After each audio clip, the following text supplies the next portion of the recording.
In the long hall, he holds her in a tight embrace, his arms wrapped around her as if he refuses to let go. She tries to speak, intending to address him as Lord Ilyas, and tells him that this is improper, but before her words can fully form, he interrupts her. He asks if he can stay like this a little longer and wonders if that is truly not possible. She lifts her gaze to him and answers that it is all right. Yet inside, her heart feels unsettled. She thinks that all she ever wanted was to do her best as a clerk, so she cannot understand why things are turning out this way. The scene shifts to the royal castle's training grounds, where knights are actively training. During a short rest, someone politely calls out, asking for their attention and addressing the knights. Clerk stands there holding reports in her hand, her posture straight and her expression composed. One knight remarks that the clerk officer coming here must mean something serious. Another agrees immediately, saying that without a doubt, it must be official business. The clerk officer steps forward and distributes reports to them. She explains that there are several calculation mistakes in their reports, that she has marked each one, and asks them to correct everything. The knights accept their reports and begin reading. One of them reacts with a quiet sound of surprise. She points to one knight's report and tells him that it cannot be accepted due to insufficient receipts. Then she turns to another and asks him to please sign the application at the end. That knight apologizes at once. Among themselves, one knight whispers that this is too scary and that she should try being a little friendlier. Another comments that she is technically a baron's daughter and that it is no wonder she is still single at her age with such an intimidating presence. He adds that no man would dare go near her and wonders if perhaps she does not even intend to get married or fall in love in the first place. She stands silently with the reports in her hands, her expression dimming. In her thoughts, she admits that it seems like they are trying to keep their voices low, but she can hear them loud and clear. Looking at one of the receipts, she reflects that she is only speaking as concisely as possible to work efficiently, yet she still ends up appearing intimidating. She acknowledges to herself that she has a normal desire to get married and that she truly wants to fall in love, but maybe she is simply not cut out for it after all. Nearby, a girl thanks a knight politely. The knight, who is holding a box, responds that this much effort is nothing at all. Another knight complains that sneaking ahead like that is unfair. Then another knight approaches and says that he'll help too. And the knight adds that they only need to carry everything to the warehouse. A girl standing between them laughs lightly and confirms that yes, that is all they need to do. The clerk officer watches the scene quietly. In her thoughts, she wonders if people would stop talking about her that way, if she could interact with others the way that girl does. She immediately dismisses the idea, thinking that it would not work. If she were in her place, she would probably just push herself to carry everything alone anyway. A knight approaches her and calls her, addressing her as the clerk. She turns back to him. He hands her a report and tells her that he has attached the receipt. She accepts it and thanks him. The knight says that he should be the one thanking her, because when he checked properly, the price was higher than he had expected, and if he had simply gone along with it, he would have ended up at a loss. She replies that she understands and adds that she is glad she could be of help. At that moment, a maid appears and politely asks whether Lady Shuri Clomate is present. The clerk officer answers that yes, she is Shuri Clomate. The maid then informs her that Lord Ilyas is calling for her and requests that she come to the office immediately. Shuri Clomate reflects that she is no exception to those feelings. In her heart, she deeply respects Lord Ilyas. She believes he possesses a wonderful character and excels at his duties, and she considers herself fortunate to serve under such a reliable superior. Inside Lord Ilyas's office, he sits calmly behind his desk, a document held in his hands. A man stands respectfully before him. While the Lord reads, the man expresses his gratitude for being granted an audience despite his sudden visit. He then begins to mention the clerk who is summoned, intending to speak further about her. Before he can continue, a knock echoes through the room. A composed voice announces that it is Shuri Clomate and asks if she may enter. Lord Ilyas replies that she has arrived earlier than he expected and grants her permission to come in. Shuri steps into the office. The man turns to look at her, his eyes widening in surprise. He remarks in disbelief that she surely cannot be the clerk in question. Lord Ilyas answers without hesitation that she is indeed the one. The man remains frozen in shock. In his thoughts, he questions whether this is some sort of joke and struggles to accept what he is seeing. Lord Ilyas then hands several documents to Shuri and explains that they were discovered in the underground storehouse of the Marquis of Jellington's estate. He says that they are unable to understand their contents because the writing is not in their country's language, and he asks whether she could quickly decipher them. Shuri receives the documents and begins to read. The man watches her intently, his curiosity sharpening into doubt. He asks Lord Ilyas if he is truly certain about entrusting such an important task to her. Lord Ilyas remains silent for a brief moment before calmly asking whether the man finds her unsatisfactory. The man answers bluntly that, in his opinion, a young female clerk is nothing more than decoration. He claims that she can do little beyond standing quietly with a pleasant expression and insists that such high-level work should not be entrusted to her. He adds that she would spend ages on it and still decipher nothing, and that in the end, it would be Lord Ilyas who would be embarrassed. Before the atmosphere can grow heavier, Shuri suddenly speaks. She states that the documents originate from the Troil Peninsula. The man stiffens in shock and repeats the name in disbelief, questioning whether she truly means the Troil Peninsula. Shuri explains calmly that the language used in the documents was spoken in the Troil Peninsula, a land far from their own, and that there is no doubt the materials are over 100 years old. Lord Ilyas then asks about the contents. She answers that they appear to be a diary written by a certain individual and that, judging from the terminology, it concerns botany. She adds that it will likely prove to be a valuable resource. The man, still incredulous, asks whether she managed to decipher all of that in such a short moment. Shuri confirms that she did.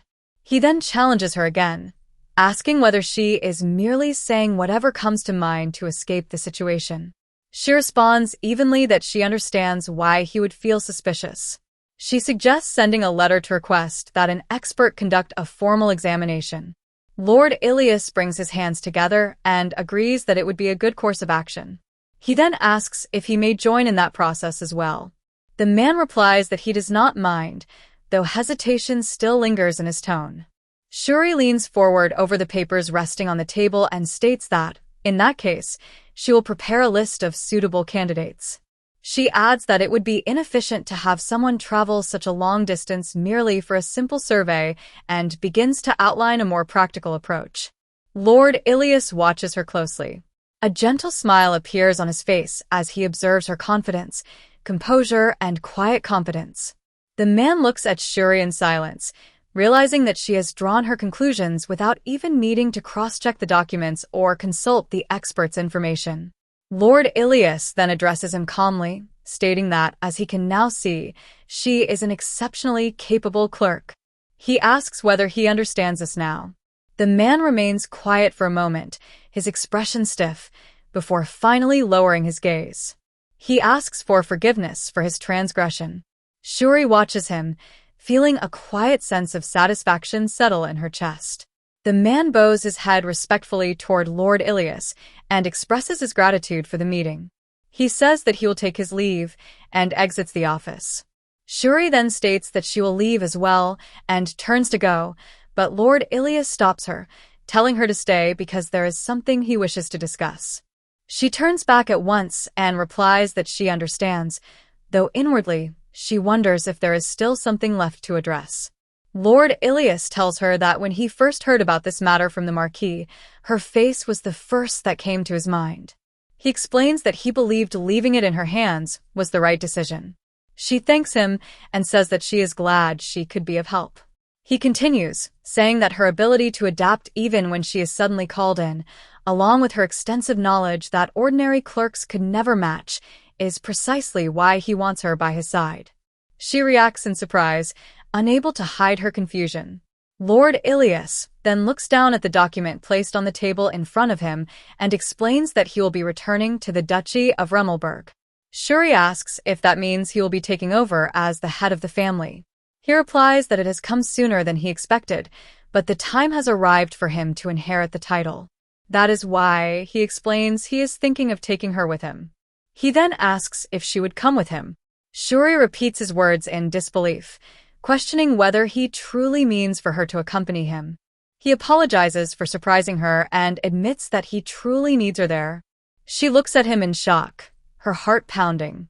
Then a soft smile forms on her lips.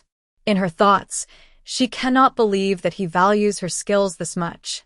She recalls how, even when he was still serving as the Duke's clerk, he valued her enough to bring her back from the royal castle. She reflects that she has been struggling over love and marriage, and perhaps it is better to give up on what she is not good at and live by what she truly excels in. Lord Ilyas adds that he does not expect her to decide right away. Before he can finish, she suddenly declares that she will go. Her answer surprises him, and he asks if she is certain. She replies firmly that she is and promises that she will do her best to support him. He answers that he is counting on her. 1 week later, a wagon travels steadily along the road. After some time, its movement slows and footsteps sound as someone steps down from it. Shuri emerges from the wagon, marking the beginning of her new path. She stands before the beautiful manor, her breath catching as she takes in its overwhelming grandeur. While gazing at the magnificent structure, she thinks that this must be the Duke of Remmelberg's residence. She feels that it is an extraordinary building, every bit as splendid and imposing as the royal castle itself. Suddenly, a man appears before her. He says that he has been waiting for her and introduces himself as Stephen Housen, the butler. She thanks him for coming out to receive her and begins to introduce herself, stating her name, but he gently interrupts her. He explains that he is already aware and adds that she must be Lord Ilyas's fiancée. Shuri freezes in shock. She asks for clarification, her mind echoing his words in disbelief as she wonders if he truly just called her a fiancée. The butler politely gestures ahead and says that he will guide her to the fiancée's room. Startled, she asks him to wait. He pauses and asks if something is the matter. She explains carefully that she is merely a clerk. Stephen looks taken aback. He falls silent for a moment, then replies that Lord Ilyas had described his fiancée as someone with beautiful green eyes, soft brown hair, and a pair of intelligent-looking glasses. Shuri admits that she indeed matches that description perfectly, but she adds that many young ladies could share those same features. The butler agrees with her. Then he calmly adds that Lord Ilyas also mentioned her name, which was Lady Shuri Clomate. Her eyes widen in surprise, and she admits that it is indeed her. After a while, she promptly enters a spacious room and politely apologizes for disturbing. Inside, Lord Ilyas is standing, and he smiles the moment he sees her. He remarks that her entrance is even more dramatic than usual today. She feels slightly embarrassed and apologizes. He reassures her that it is fine, and says that he does not mind at all. He adds that he is relieved to see she has arrived safely and asks whether she is feeling all right. Shuri steps closer and replies that she is. She explains that the carriage ride was wonderful and that she barely felt any fatigue. He answers that it is good to hear and asks if she has already met his butler, Stephen. She recalls the earlier confusion and thinks that she must ask him about it. Shuri tells him that she met Stephen just a moment ago, but there was something that concerned her. She explains that Stephen referred to her as his fiancée and says that she believes it must be a misunderstanding, asking him to please correct it. Lord Ilyas smiles softly and replies that there is no need to correct him. She looks at him in confusion and asks why, explaining that she was under the impression she had come here to work as a clerk. He steps closer, gently lifts a lock of her hair between his fingers, and brings it near as if savoring its presence. Then he tells her that from the very beginning, he has been courting her with the full intention of making her his wife. Shuri's face turns red in an instant, her heart racing. She is so startled that she can only let out a small, breathless sound of disbelief. Lord Ilyas remains silent afterward, watching her reaction with quiet satisfaction. She stands frozen, her eyes wide with shock, and lets out a small, breathless sound. In her mind, she repeats his words over and over. Making me his wife? Me? Her voice trembles as she asks hesitantly if he is joking. Lord Ilyas replies calmly that he is completely serious. He gently takes hold of her ponytail, and her cheeks flush with warmth. He smiles and compliments her, saying that her hair looks lovely tied up, but that it also suits her perfectly when left loose. Slowly, he lets her hair fall freely around her shoulders. Shuri feels a flutter of embarrassment and softly thanks him. He brings her hair closer and inhales its scent. She looks at him, stunned, unsure what to say. He asks if she never noticed that he has always paid her special attention. Her mind drifts back to his gentle words over the past months, asking how her work is progressing, praising her efforts, telling her not to push herself too hard, and always offering guidance with quiet kindness. She finally admits that she thought he was just being a considerate superior. He smiles softly and tells her that, while that may have been true, his feelings for her go far beyond a superior's concern. He leans closer and says that he finds everything about her utterly lovable. Her voice catches as she calls his name, overwhelmed. As he moves even closer, she realizes that he does not seem to be lying. But even if this is the truth, why would Lord Ilyas like someone like me? She wonders. He gently asks how she feels about him. Blushing, she admits that she thinks he is an amazing person. Before she can continue, he leans even closer and softly explains that the first step is simply to help her see him as a potential romantic partner. Her heart races. She can feel his warm gaze on her as she notices how close his face is to hers. He looks at her with a tenderness that makes her chest ache. He tells her that she does not need to answer him right away and assures her that he wants her to continue working as a clerk just as she always has. Shuri whispers a quiet thank you.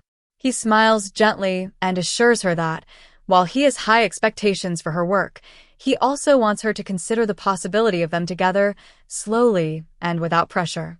The next morning, Shuri wakes early and sits on her bed, still replaying his words. And she could barely sleep because of that. She recalls what he said yesterday, how he claimed to find all of her lovable, and she shakes her head in disbelief.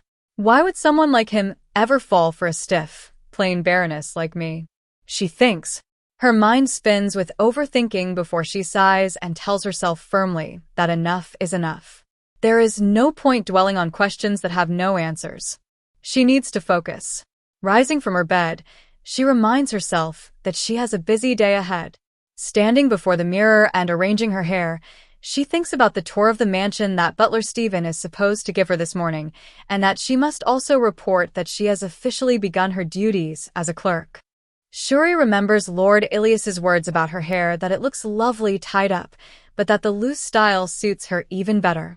As she moves to tie it back, she hesitates and decides to leave it down, letting it cascade freely over her shoulders. With her hair flowing, she begins walking through the manor, taking in the grandeur around her. Suddenly, a voice calls out, asking if she is that clerk. She turns to see a young woman approaching. The girl asks if Shuri has a moment. Shuri turns fully, politely asking if there is something she can help with. The girl introduces herself as Vanessa Ferd, daughter of Viscount Ferd and a lady-in-waiting to the House of Rummelberg. Shuri thinks to herself that while their roles differ, they will now be colleagues working in the same place. She smiles politely and speaks that it's a pleasure to meet her and begins to introduce herself, but Vanessa interrupts sharply, stating that there is no need for introductions. She already knows who Shuri is. She adds that she does not know whether Shuri is a subordinate, but that she would appreciate it if Shuri knew her proper place. Shuri is taken aback. Know my place? She thinks, asking politely if she has done something wrong.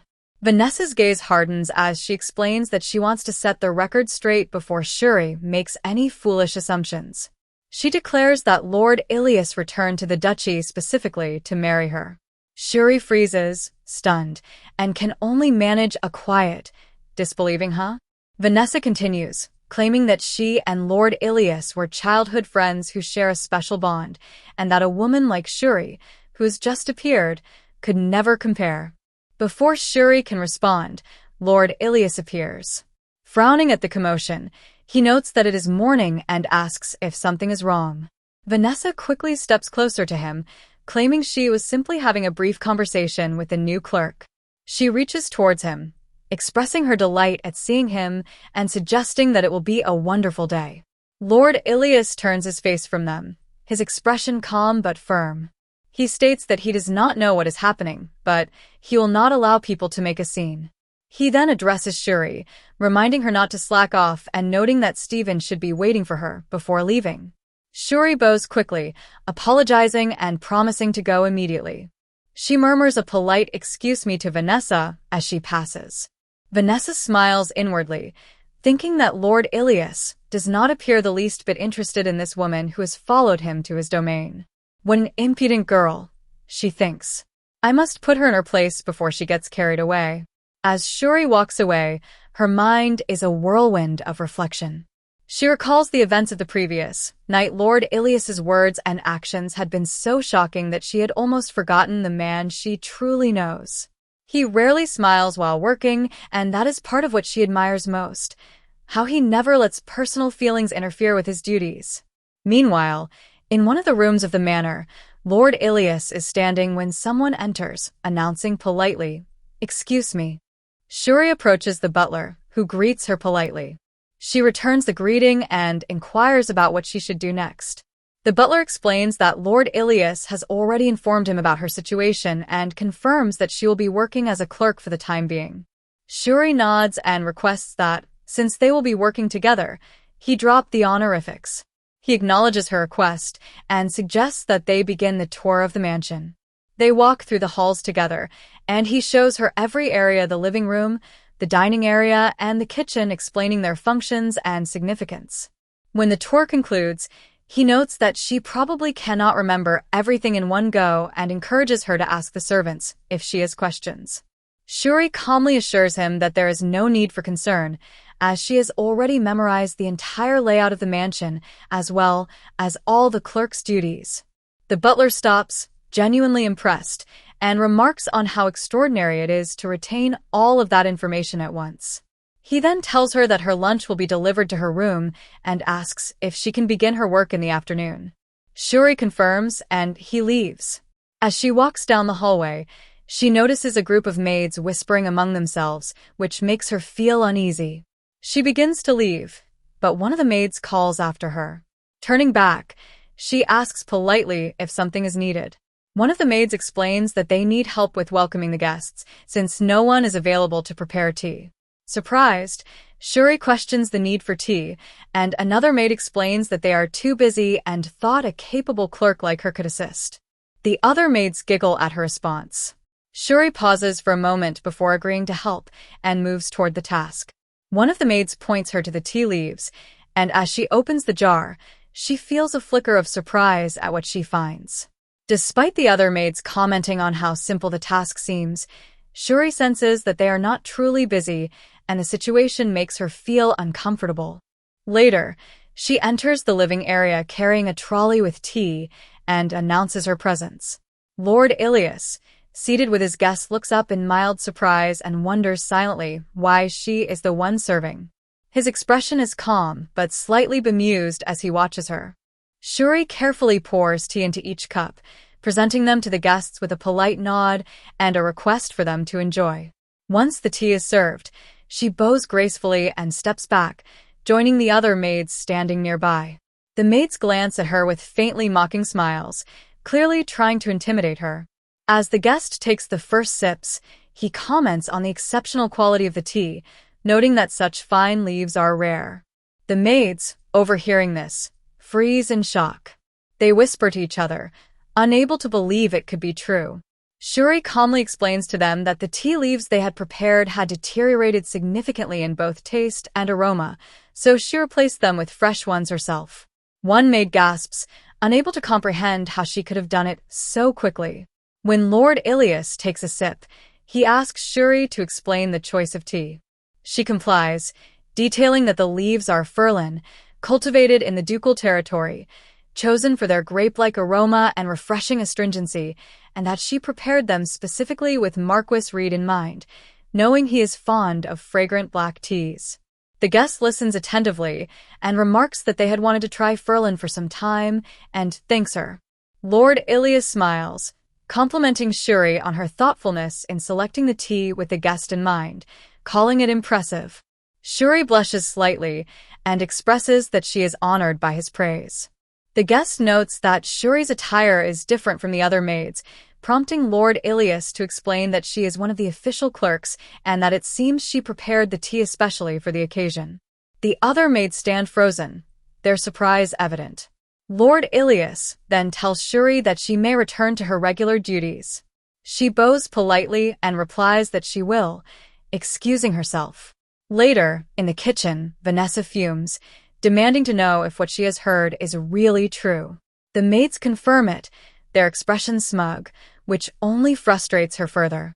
She internally berates herself, thinking it was a mistake to leave the task to mere maids. If she had done it, she could have embarrassed Shuri far more effectively. Suddenly, a voice calls out from outside the kitchen, thanking someone for their efforts. Another voice responds politely, returning the thanks. Curious, Vanessa steps out and sees Lord Ilyas standing with a guest. She realizes that the voice she heard was indeed his.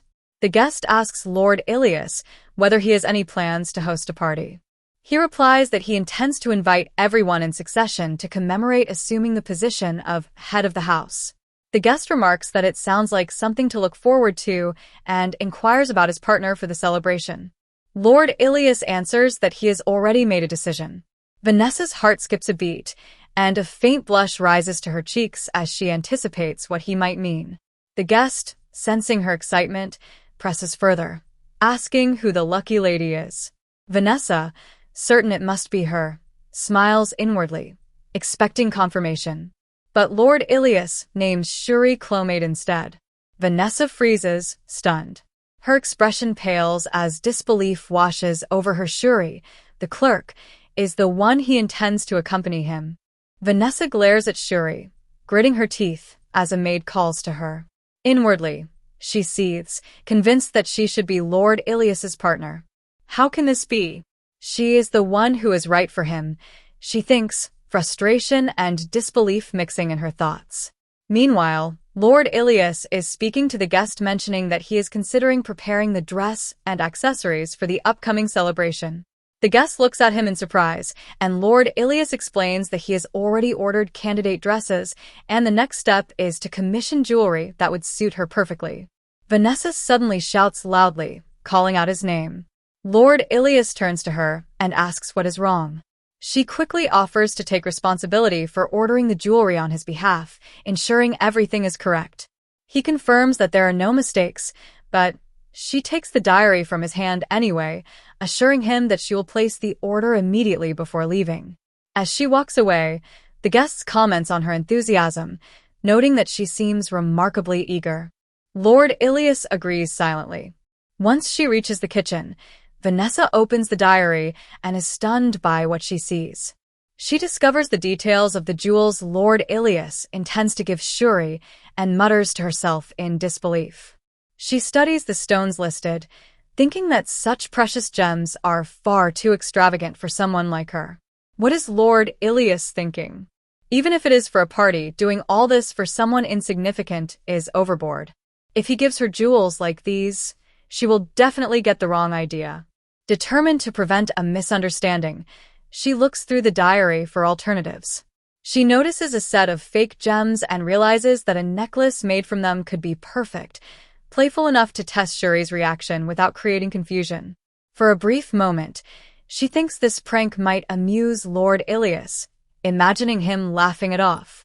But then she shakes her head, realizing that the fake gems might actually suit Shuri herself better than she expected. On the other side of the manor, Shuri sits at her office desk, reviewing documents.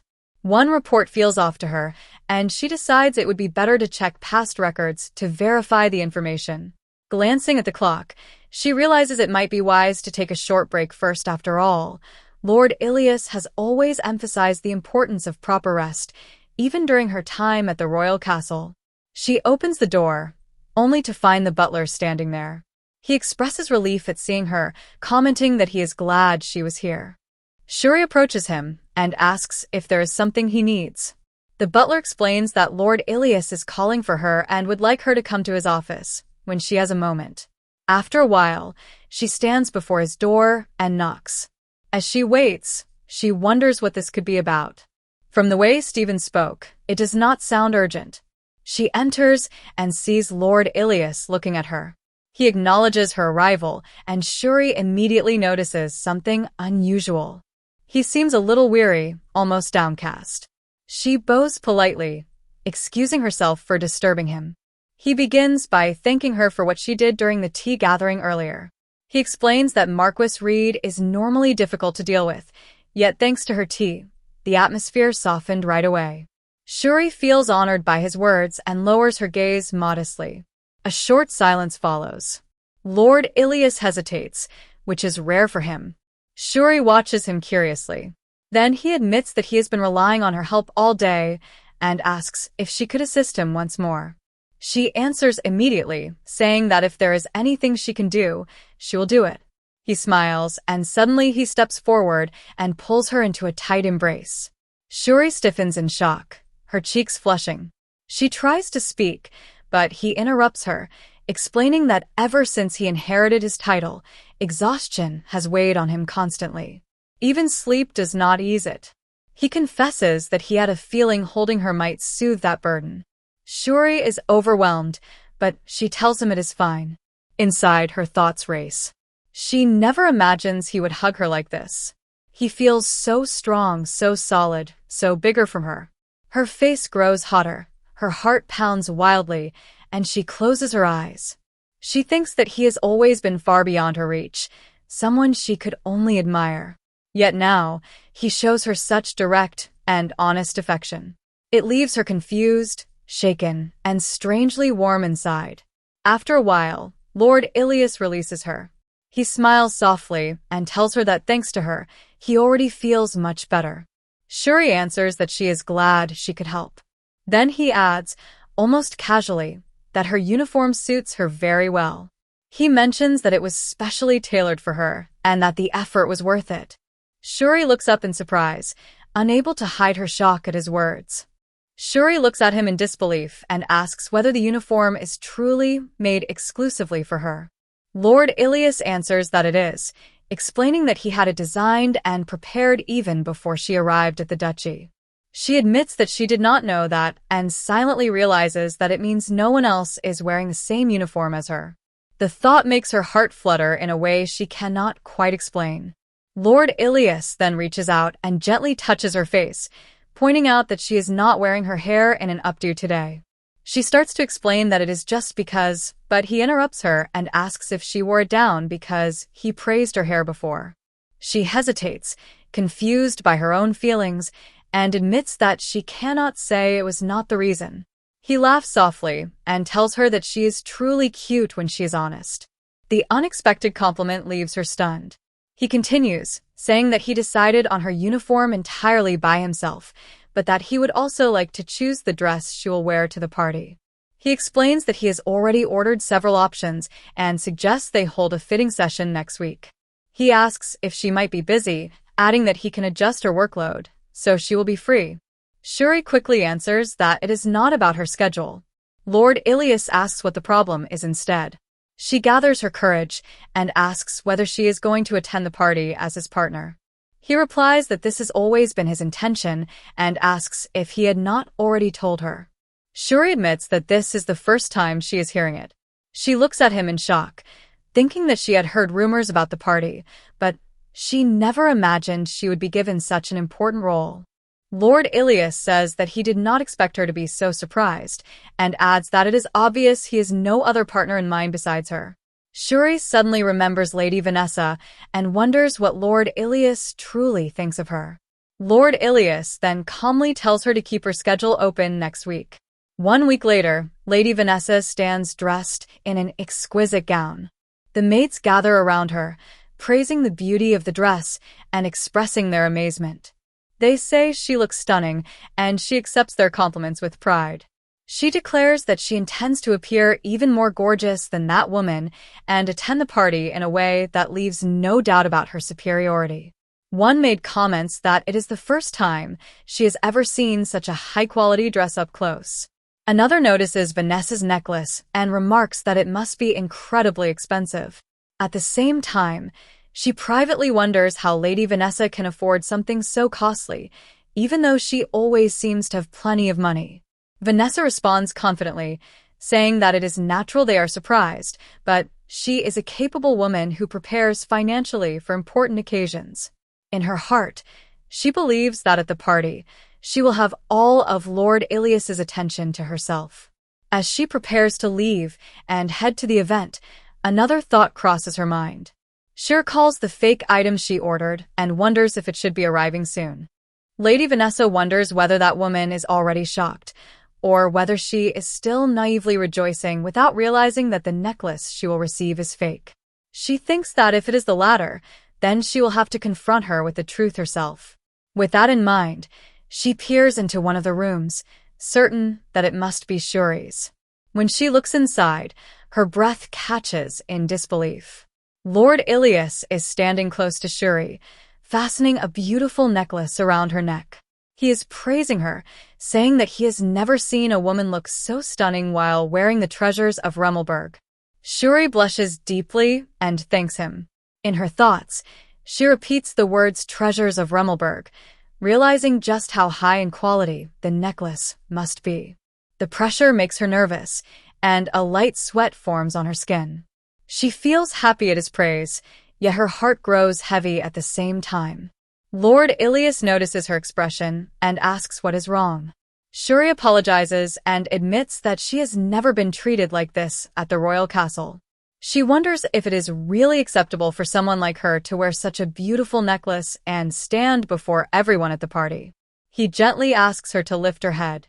Then he cups her face and tells her that she is undoubtedly an attractive woman, and there is no reason for her to belittle herself.